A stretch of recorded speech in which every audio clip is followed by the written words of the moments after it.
Hello and welcome, folks, to the Michigan Panthers podcast.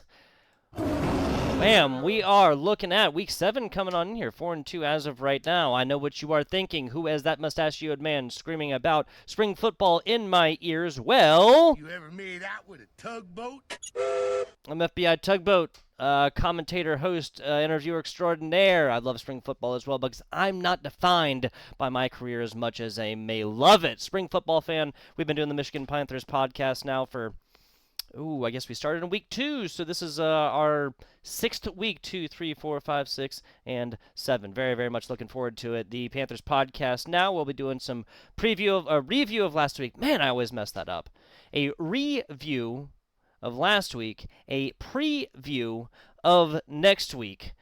Let's go ahead and hop right on into it. There you go, guys. A visual aid, so you guys can follow all the way along. I did that one myself as well. Meme makers, man, they've been great for making content for a long time. Let's pull this up right here and actually get some back support. Right, that's why I got this goddamn thing. Right, Week 7. Taking a look, of course, review last week, preview this week. We'll look at some standout stats now that the UFL, thank you guys, thank you. The portal on the website, fantastic, updated actively, live, everything else like that. I have not noticed a stat correction yet. NFL, take notice. Player of the week, if you watch the game, that should be obvious, or if you know who that man right there is. And then Week 7 preview. If you guys stick around, this will be coming out later tonight on Thursday. Tomorrow we'll be having the gambling segment, and we won't be talking about that too much within our regular segments. I know how people feel about that. We will be referencing the experts, right? The algorithms, the supercomputers, and the sharks that make those lines, so we can kind of give you guys an idea of like what people think is going to happen. But if you don't like gambling, then don't do it. It is just as simple as that. It is literally just as simple as that. Getting the preview, I think that we played well. We made some questionable decisions on the coaching side yet again. The big thing here is that Frank Ginda, the defensive player, who did fantastic things from last year, widely accoladed. Accoladed? We'll make it a word. We'll make it a verb. Is out for at least for this week. I'm pretty sure out for the season. Not 100% on that one, but we will. But we will get confirmations and stuff like that. Be sure to check to the UFL communications department on their Twitter. Just hit 10,000 followers. Good shout out to them. Mike Mitchell as well, man. Great guy. Just consistently putting out numbers when it comes to viewership, attendance, everything else like that. Mike Mitchell. I erroneously called him Mark Mitchell. To be fair, I was in the middle of, dead in the middle of talking about Mark Thompson for like 5 minutes or something like that. So, just going to the preview again. Played well. Questionable decisions on the coaching side. We let the man Jake Based. Let the man fly. 5 field goals. Let's go ahead and take a look at it. He acted like he was going to prove he was mobile today when we were talking with him before the game. Etling going deep. High five. Down the sidelines and taking a shot. The ball is underthrown. And the Underthrown. Etling still gets there. That's just that's just Frank Sims. Marcus Sims things. I was looking at Frank Ginda's number. I do that all the time, guys. I do that literally all the time. Right there, Mariner. Guys, if you tuned in last week, I talked a whole lot about how I felt like we really needed to solidify who exactly is our wide receiver 3. Whether they're gonna be. I mean, it's hard to be faster than Marcus Sims and stuff. Whatever, XYZ, whatever. It doesn't really matter. When you're just talking about being faster than Marcus Sims. Point is, we had Marcus Sims, we had Quinn as well, and we had our two main receivers. I feel like very solidly, very solidified. Excuse me. This game, as we'll see, expanded into the question a little bit more. Mariner was in past 2 weeks really like, okay, man stepped up and stuff. We'll see who else has stepped up this week for our Michigan Panthers. This was the this is the short pass to Mariner. Who finds the Right end across the zone middle. for a Michigan Feels touchdown. exactly where he needs to go, understands the spacing of the defense, and that was a big... 4 for 64 yards on the drive. They'll go for We've been doing this a lot too. It's Hills with the carry, and West Hills Hills, right up over the middle. goal. We've been operating in the territory of 1-point conversions outside necessity for pretty much the whole season. I was not about it as much before we started going for 2. I don't think we've gone for 3 yet. Outside of maybe week 1, I did not watch all of that game, and also, hey, I wasn't making the podcast then, so that's my excuse. Anyway, given how infrequently I felt like we were making the 2-point conversions and stuff like this, I am not against the fact that we are pretty much going for 1 these days. It has pretty much been that so far. And hey, 2 yards, West Hills. Colbert, obviously, we have seen what he can do as well. I'm not against that. We have seen Danny Etling's legs, and we will see more of Danny Etling's legs in these highlights. So, 1-point conversion is good. I really like that. They go forth and answer this with the 3 points to put points on the board, and then we go forward to. Oh, nope. I messed this up. Okay, oh well. Edling with time and a completion near the 38-yard line. This is where I meant to go. So 55 yards. This year, this from 55 for Easy Bates. peasy. Plenty of Like finding leg lint in your and pocket, running. people. Jake Bates Down drilling middle. insane field And goals. the But wait, story there's of more. Jake Bates continues. Jake Bates. Oh, it looks like it's going to be on Arlington. Not enough for a first down. It was 4th Oh, it and was 4th and 5. Will it give them the first? Number 9. Offside. Defense, number 9. 5-yard penalty from the previous spot results in a first down. Ding, ding, ding, ding. Goodness, Wow. what a Play like that. Give Michigan a fresh set of downs. We'll see how much it costs them here as Hills gets down to the 20. I'll kill any kind of drama right there, unfortunately. But we got up another like 12 yards or something like that. Bates nails that one. That was a 55-yarder to get up to like the 42 or something like that. That is easy peasy. What happens next in these next few is honestly, dude. Honestly, like Perez doesn't deserve to be on a team like that he's on, right? I feel like he deserves to be on a little bit of a better team.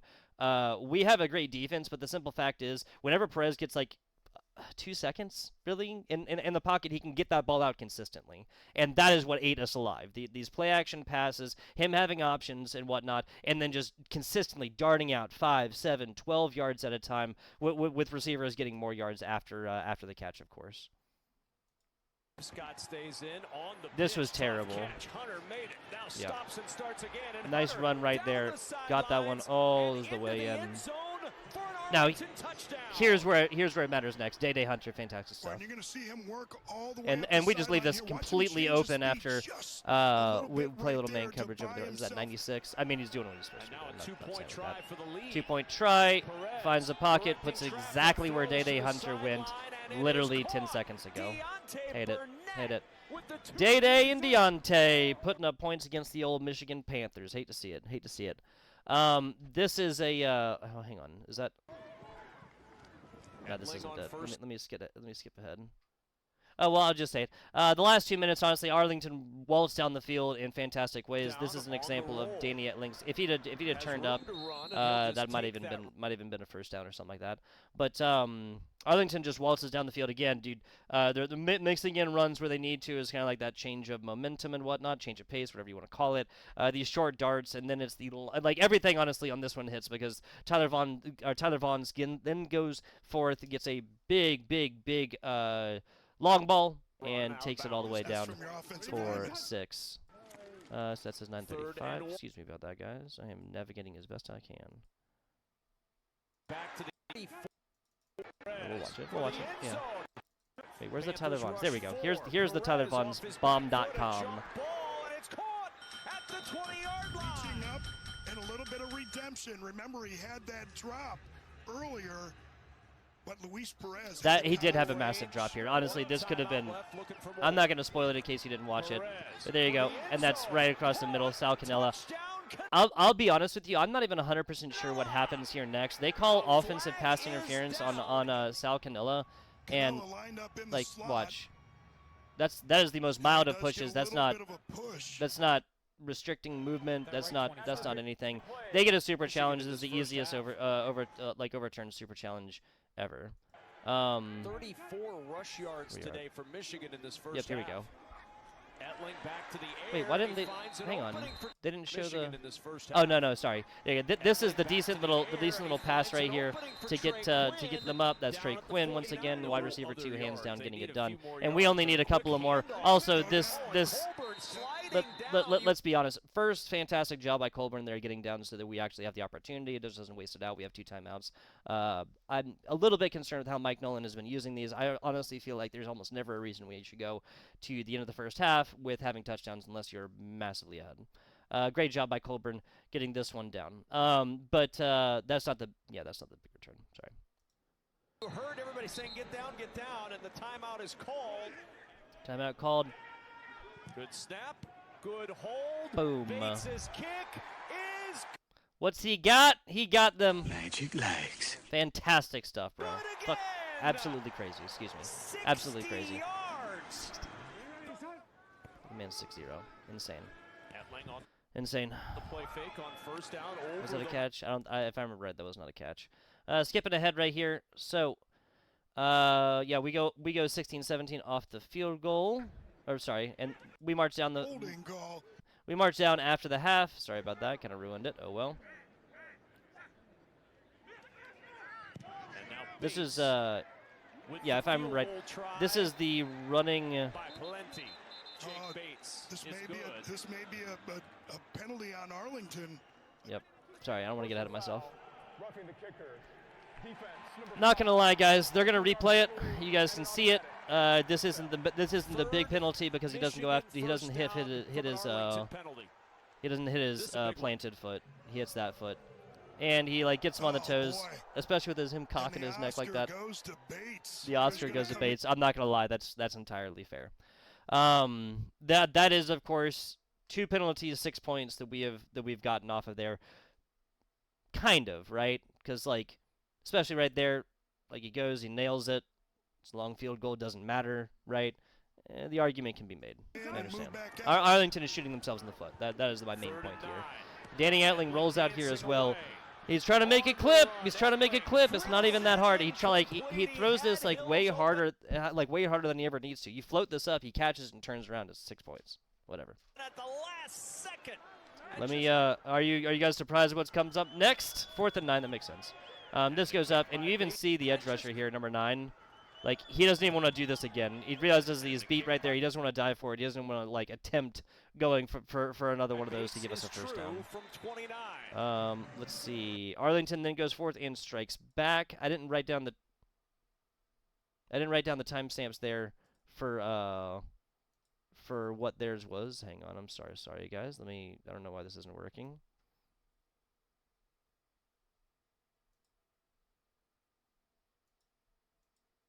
Over here, you know, actually I just found it.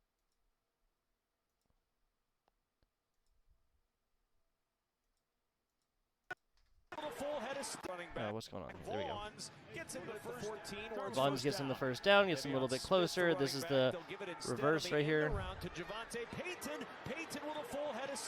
All the way in. Like there were just certain times like that, especially on the left side right here. And I'd have to look at our depth chart to know exactly who's like who's like messing up. But essentially every time they ran to the left side, you know what I'm saying? Like their left side.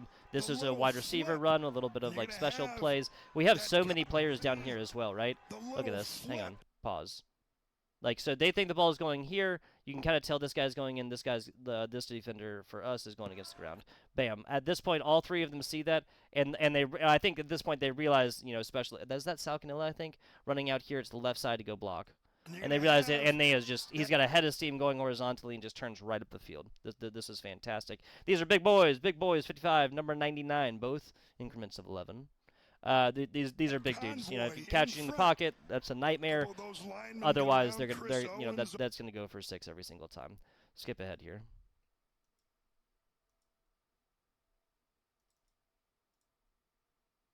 Staying home, Laurent. Etling over the middle. At this point, you know, yes, down by 8. Trey Quinn right there getting us where we need to. Once again, and the kick by Bates is good. the fuck out of here. It's just too easy.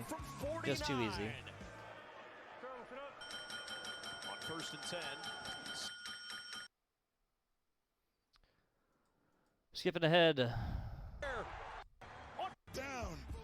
Down by 5.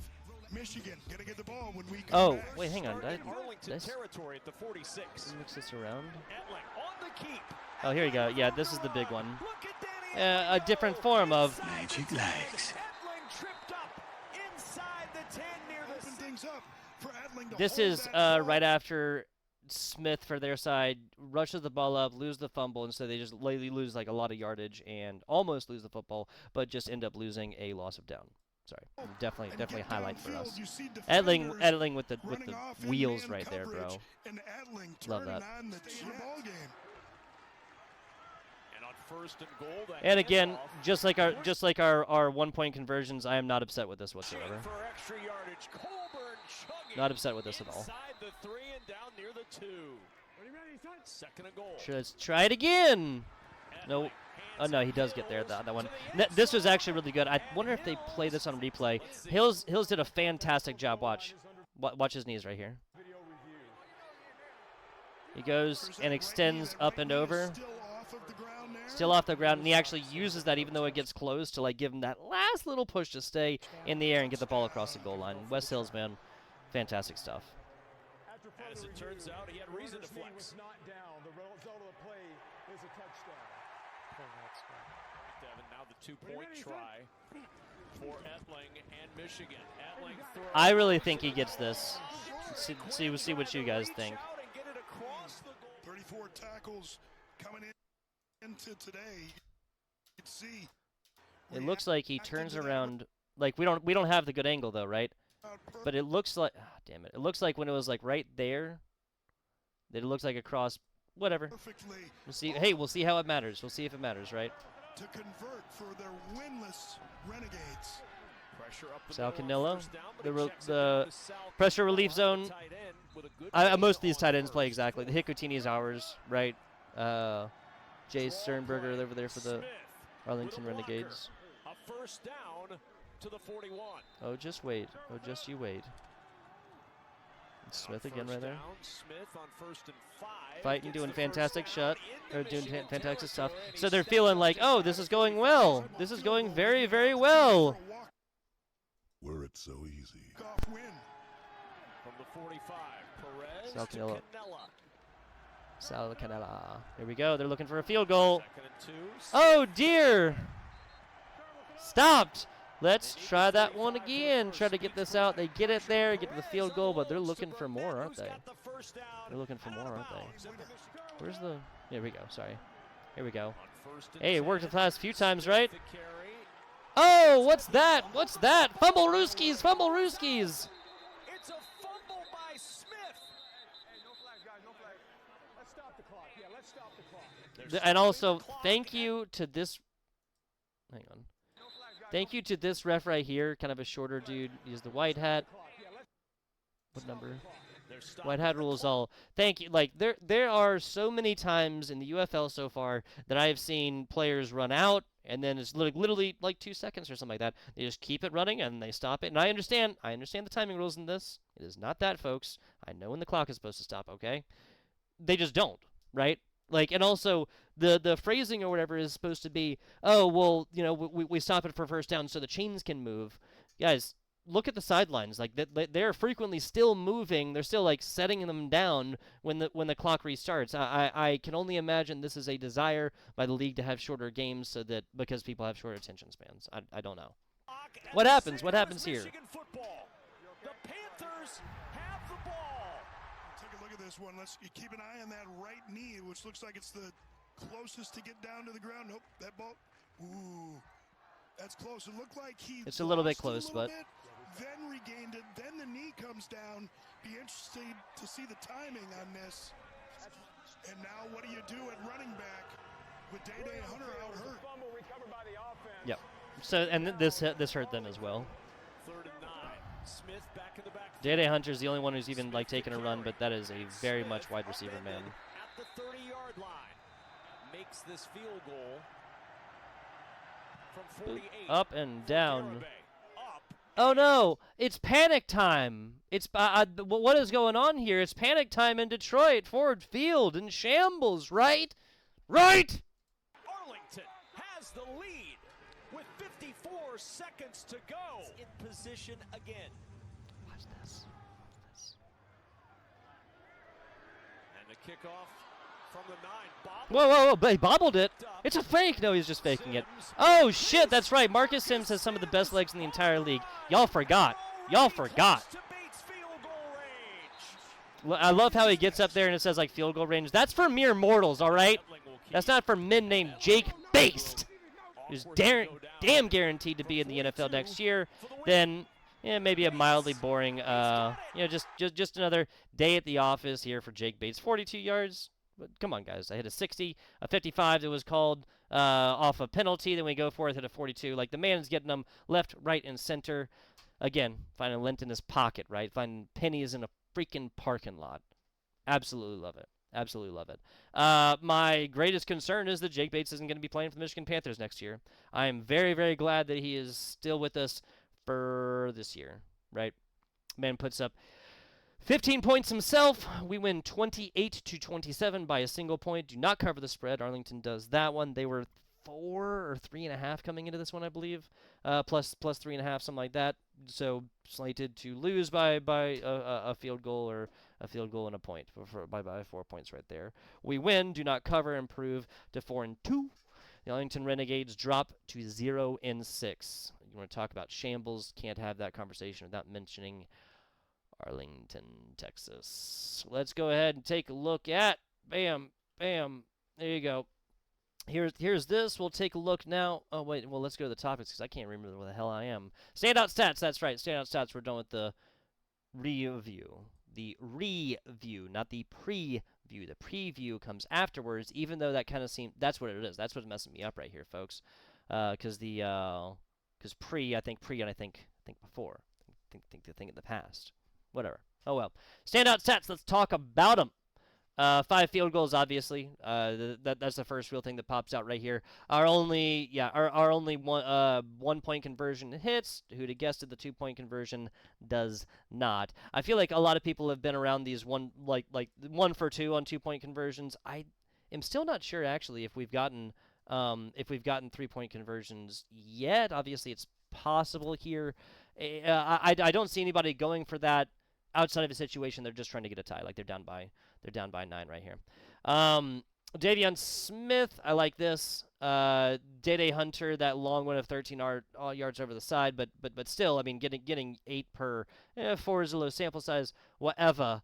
No touchdowns, no interceptions for Luis Perez. He does go 24 for 37. That's 65. That's nothing to write home. Really happy or really upset about. Danny Etling right here, 202 yards, does better there. Completion ratio significantly worse. 8 points worse. I would say anything less than 60 is something to maybe be concerned about. 130 rating, not too shabby, and added a lot on the ground. 7.9 yards a rush outside the single carry there from J.P. Payton is going to be the most outside of Day Hunter again right there. So standout stats, Danny Etling rushing, Day Hunter rushing. Really curious what is going on with Davion Smith. They should release that injury report here and soon. Sal Cannella, talk about standout stats. Sal Cannella right here with 8 targets, 6 catches right here. Target the most and actually gets the most receptions on this. 52 yards, hands down the most right here. J.P. Payton actually puts up more. No, well, average of I guess that's 19 yards per. So J.P. Payton targeted 6 times. 6 times, only catches 2 of them. Even Deontay Burnett and Tyler Vaughn's really the wide receiver 1, only dropping 2 of them right there. Taking a look, let's take a look at ours a little bit more. Standout stats. Given that Trey Quinn wasn't even Mariner getting targeted a little bit more than even Sims right here. Samson Nakua, love that, 2 for 2, 27 full yards. This was another, another ground game, right? Another ground game. Danny Etling throwing this rock over here. We only got 2 touchdowns, right? We only got 2 touchdowns, one point conversion, and 15 points via field goal. Crazy stuff. Only 1 yard difference in the passing yards. Not that big of a difference in the rushing yards. We did not have the West Hills Colburn like duo that we have in the past, which honestly, if you watched last week's episode, I was pretty surprised about. I mean, Arlington does not have a whole lot when it comes to their defense, right? Let's take a look at this team stats. There we go. Defense. Yeah, seventh out of eighth, and total defense right there. Total defense is 6th. Passing a little more middle of the road, but their rushing is absolute last right here. They've allowed 8 touchdowns on the year, which is the most outside of the Showboats. You don't want to have the Showboats in the same conversation as you when you're talking about defensive statistics. Their offense is what's keeping them alive, of course. That is going to be where touchdowns. Only 6 touchdowns actually. Where's the yardage? Oh, here we go. So only 100 less than 130 or so less than the Stallions. Martinez and Perez cannot be compared reasonably, in my opinion. Perez is great within his own right. Martinez is the best. Offensive rushing, again, having Smith, Day Hunter even pick up some of those roles, they're going to have to figure out something because Arlington is coming into a situation, a must win. I mean, they're statistically eliminated, but a must win, right? Like they're playing against the Memphis Showboats. Showboats have only taken a single W against the Houston Roughnecks, and that a Houston Roughnecks team that at the time was hands down the worst, right? I think Memphis has definitely taken over that title, especially with Mark Thompson playing for a few games, but now question marks. Right now, question marks because there was a little bit back and forth on the actual game, kind of like left or whatever, and then tweeted out some cryptic stuff, and then took everything out about the team off of his bio on Twitter, right?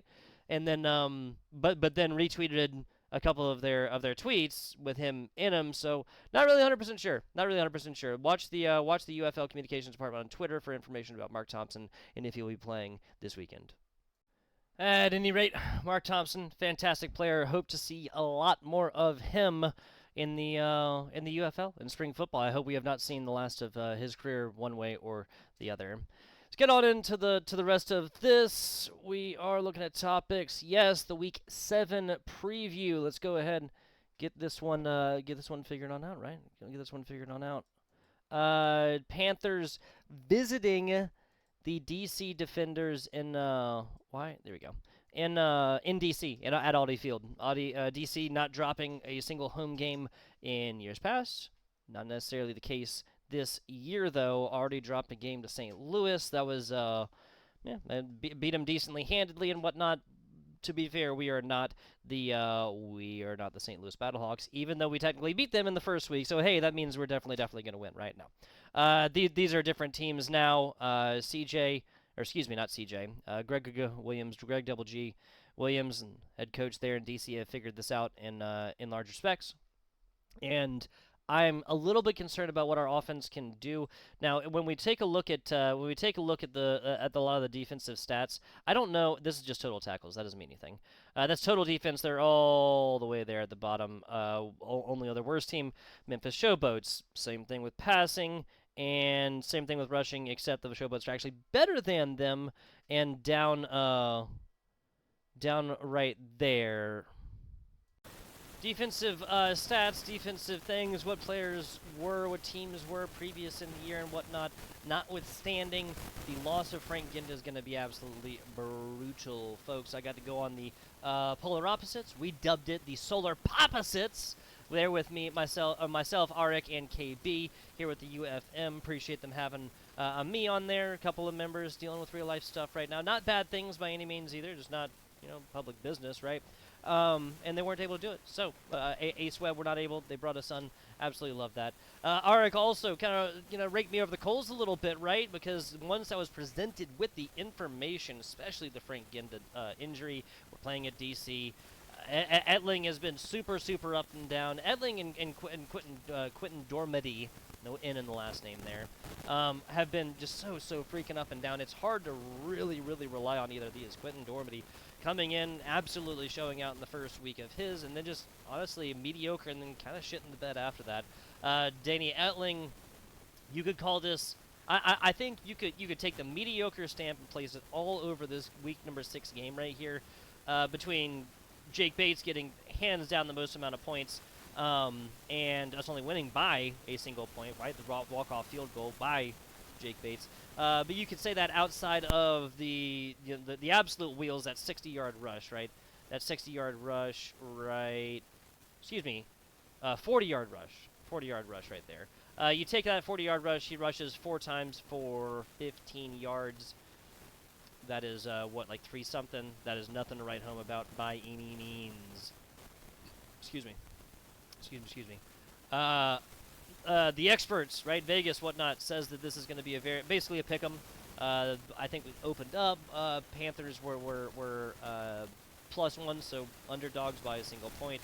Now the opposite is true. I think this is going to be a close game. I think that we are going to try our hardest.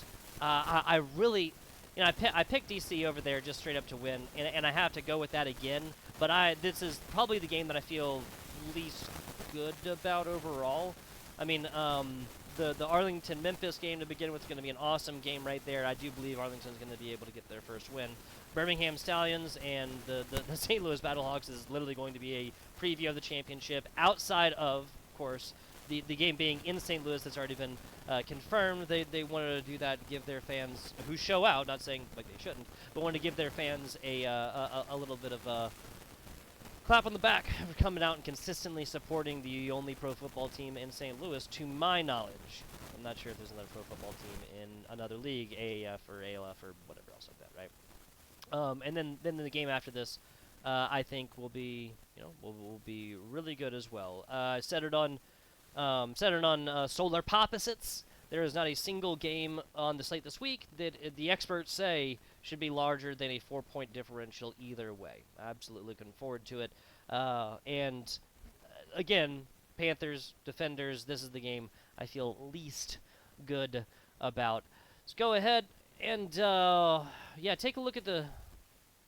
Okay, fine. If we're gonna pick it,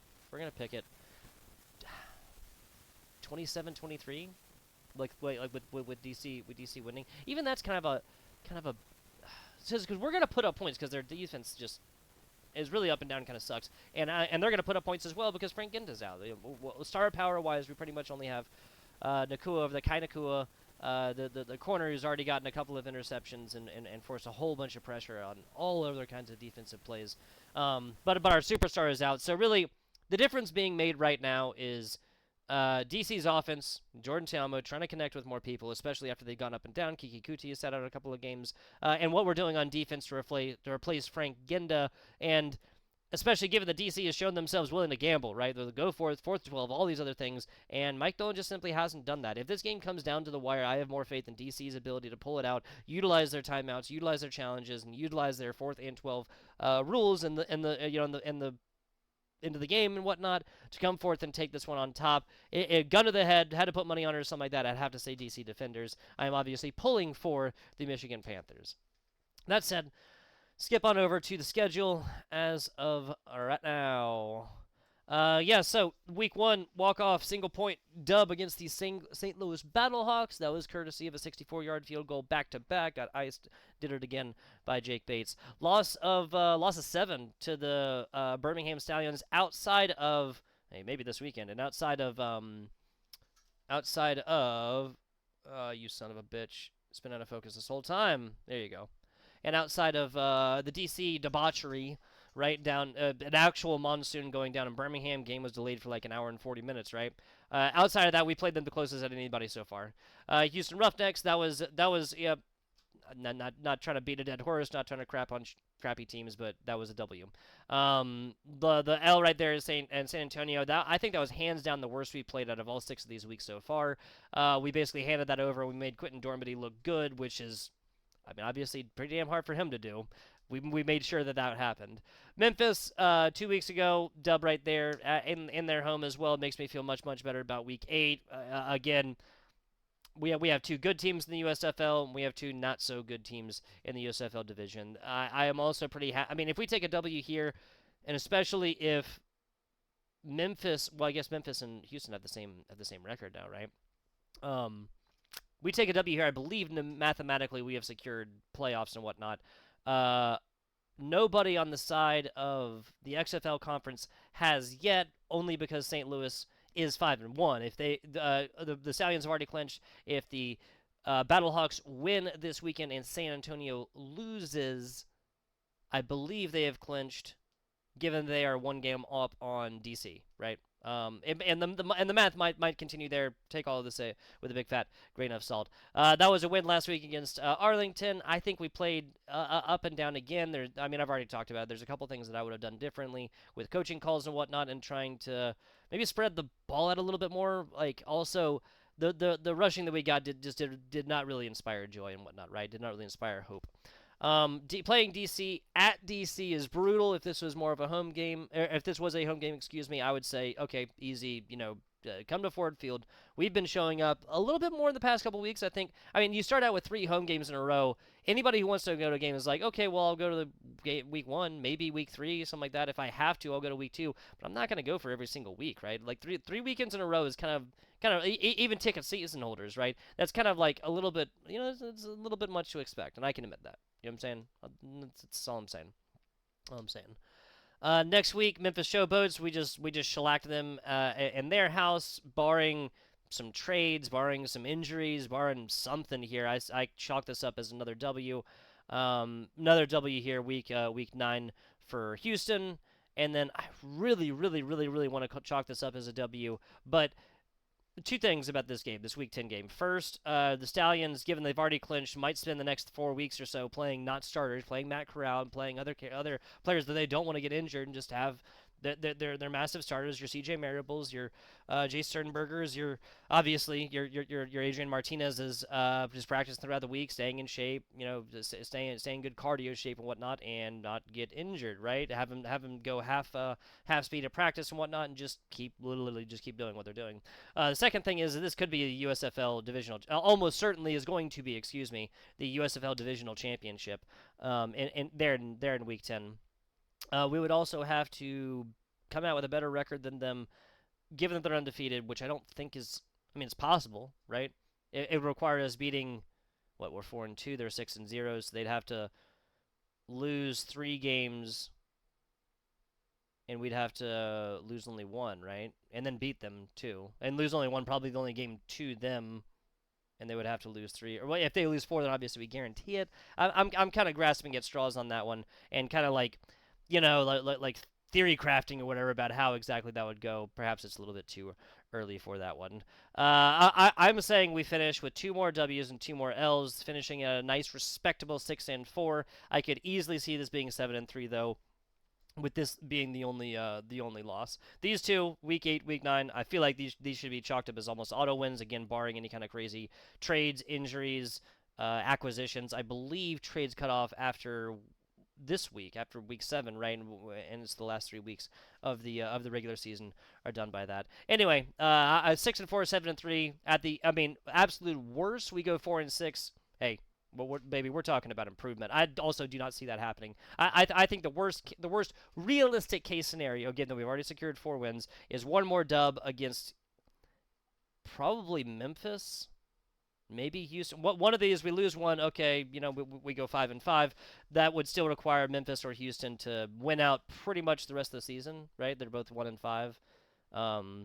That would require either of those teams to win out the absolute rest of the season, and they both have to play us at least once. And I think Houston has to play Birmingham again. So, take all that with a big fat grain of salt. Again, a little bit of theory crafting right there, folks. I always say that, I love what I do. I think I'm pretty damn good at what I do. I am nothing without the people that make this possible. First and foremost, Ace, of course, bringing me on in. I bothered him enough on Instagram until he offered me offered me a role within the UFM, making content for the spring football team of the Michigan Panthers. check them out, guys. Obviously, if you haven't followed the show, if you haven't subscribed, all that other stuff, you haven't checked out my Twitter, Instagram, everything else like that, Discord if you want to, it is literally FBI_tugboat on literally everything. All right? Yeah, it's a nice thing about having that unique gamer tag. I'm just going to take it. I'm going to take it. Now, Tugboat, that would be impossible to try and get that one across everything. FBI_tugboat. Take a look at the Battle Talk Show, Brahmas Bullpen. Josh literally bought a cow pasture and a Brahma bull, okay? I'm dubbing it the unofficial first UFM mascot. DC Defender Show, got to check that one out. Web Alex, fantastic folks. The Defending Football Show, Defending FB Show. A little bit of a shorter one, and does obviously talk about the DC Defenders. Also goes around the league a little bit more as well. Hellraisers Podcast. Hey, great guy, great content. Brutal the way the Arlington Renegades season is going. Roughnecks Rundown over there. Ace is out there celebrating right now. He's celebrating something else besides UFL success. I can tell you that much, folks. 1-5 right now. 1-6. Yeah, no, 1-5. Excuse me. 1-5 right now. Nothing to write home happy about by any means. Still, fantastic content. Probably the most well-produced show like on this so far. I don't know.